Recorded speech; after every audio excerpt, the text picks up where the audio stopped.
हाँ, दोस्तों नमस्कार। आपने बिल्कुल ठीक सुना। इंडिया की forex reserve all time high पर पहुंच चुकी है और ये जो इंडिया की जो फॉरेक्स रिज़र्व है, वो अमेरिका को भी पीछे छोड़ दिया है। क्या ये बात सच है कि जो इंडिया की जो फॉरेक्स रिज़र्व है, वो यूएस से आगे चल निकल गया है? क्या यूएस क्या यूएस की फॉरेक्स रिज़र्व इंडिया से कम है?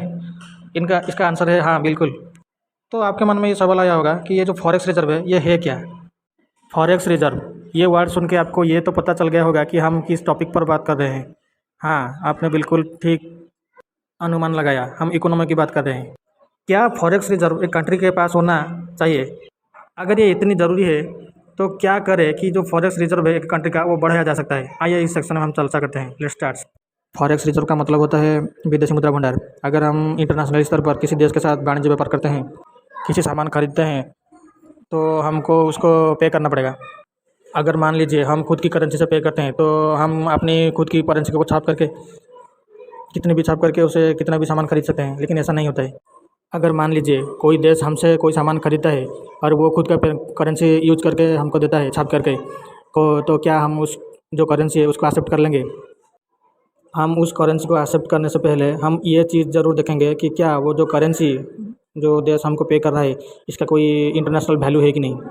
क्या उस करेंसी को यूज करके आने वाले दिनों में अगर कोई अंतर्राष्ट्रीय स्तर में युद्ध हो गया या फिर कोई फाइनेंशियल क्राइसिस आ गया, क्या वो पैसा को यूज करके हम किसी देश को अपना लोन या फिर कुछ सामान पेमेंट करने के लिए यूज कर सकते हैं कि नहीं।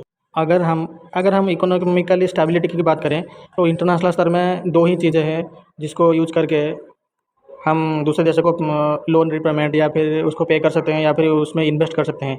वो दो है यूएस डॉलर और गोल्ड। ये जो गोल्ड और यूएस डॉलर है, ये ऐसा चीज़ है, इसकी वैल्यू जो है हमेशा स्टेबल रहती है। दुनिया चाहे इधर की उधर हो जाए, लेकिन यूएस डॉलर और गोल्ड ये कभी भी डी वैल्यू नहीं होता है।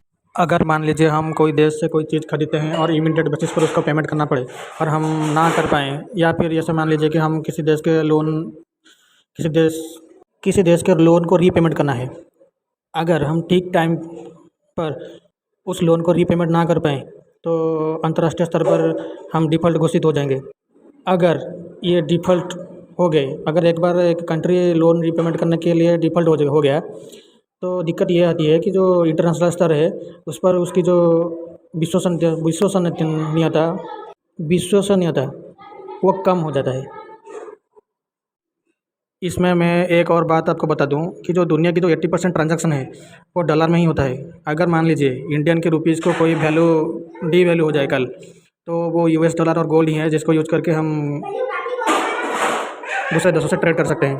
तो क्या सवाल ये भी आता है, क्या इंडियन रुपीज़ की वैल्यू कुछ भी नहीं है कि वो इंडियन रुपीज़ को यूज करके इंटरनेशनल स्तर पर व्यापार कर सके? इसका आंसर है हाँ। पिछले कई सालों से हमने अपने जो इंडियन रुपीज़ हैं उसको स्टेबल मेंटेन करने के लिए कई कई सारे नियम बनाए, कई सारे नियमों में सुधार भी किया, और इंटरनेशनल स्तर पर इस हमारे जो इंडियन करेंसी है उसको यूज करने की जो डिमांड है उसको बढ़ाया।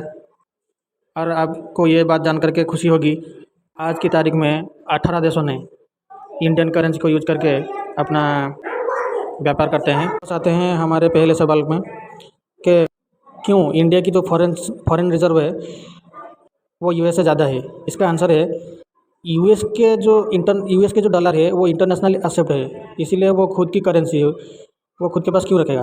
वो तो गोल्ड रखेगा। जब भी यूएस की गवर्नमेंट को कभी भी पैसों की ज़रूरत होता है, तो वो ट्रेजरी बिल्स निकालता है, अपनी गवर्नमेंट ट्रेजरी बिल्स निकालता है, और उस बिल को सारे देश रखते हैं। भारत की गवर्नमेंट भी यूएस की ट्रेजरी बिल्स को अपने पास रखा है। रिजर्व है, हमारी जो फॉरेक्स रिजर्व है, ऐसा नहीं कि सिर्फ यूएस डॉलर है और गोल्ड है। चाइनीज़ की युआन, यूरोपियन यूनियन और ऐसे कई सारे करेंसी को हम अपने पास रिजर्व रखते हैं। आज की तारीख में भारत के पास 600 बिलियन से भी ज़्यादा फॉरेक्स रिजर्व है। सबसे ज़्यादा फॉरेक्स रिजर्व अब चाइना के पास है। मिलते हैं अगले वीडियो में, तब तक के लिए नमस्कार।